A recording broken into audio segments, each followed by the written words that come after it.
एक असफलता के साथ ही सारी तैयारी धरी रह जाती है। बहुत बढ़िया तैयारी करने के बाद जब एक बार फेल हो जाते हैं तो कॉन्फिडेंस वगैरह सब डाउन हो जाता है। कोई भी व्यक्ति सीधा मंजिल पे नहीं पहुंचता, सीढ़ियों के सहारे सहारे चलता है। धीरे धीरे धीरे धीरे चीजें आगे बढ़ती है। आज आप पढ़ना शुरू करोगे, 2 महीने बाद आपको लगेगा कि यार 2 महीने पहले मुझे कुछ नहीं आता था। 1 साल पढ़ोगे ना जबरदस्त तरीके से, तो साल के 365 दिन ये लगेगा कि पहले मैं कितना मूर्ख था, मुझे ये भी चीजें नहीं पता थी।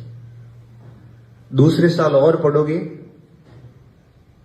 तब लगेगा कि पहले साल की समाप्ति पे भी मुझे कुछ नहीं आता था। जैसे जैसे ज्ञान प्राप्त होता जाएगा आपको अपनी अज्ञानता का एहसास होता जाएगा।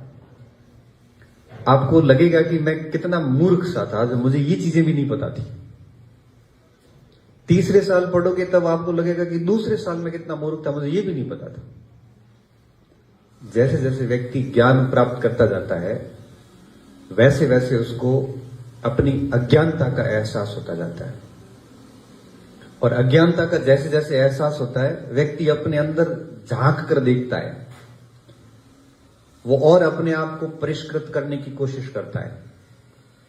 वो चाहता है कि थोड़ा और पढूं ताकि मेरी ये कमियां भी दूर हो जाए।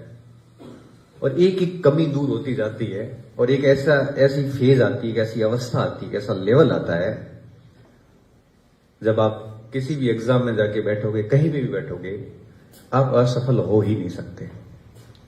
ये स्थिति कब आती है? जब कॉलेज टाइम में 2-3 साल 4 साल हम बढ़िया तरीके से मेहनत करते हैं। मुझे बड़ा कई बार दुख भी होता है कि इस 3 साल की अवस्था को हम कैसे बर्बाद करते हैं, क्योंकि जो आज का दिन है ये कल लिखता है।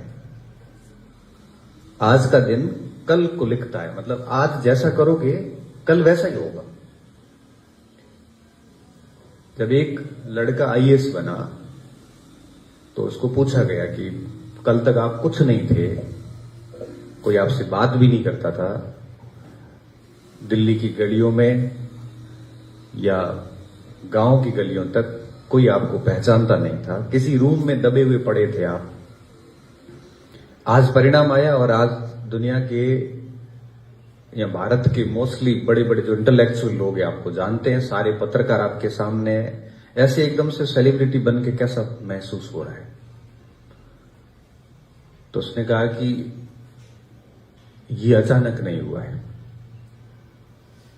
ये जो रात थी ये रात लगभग 15 साल लंबी चली है।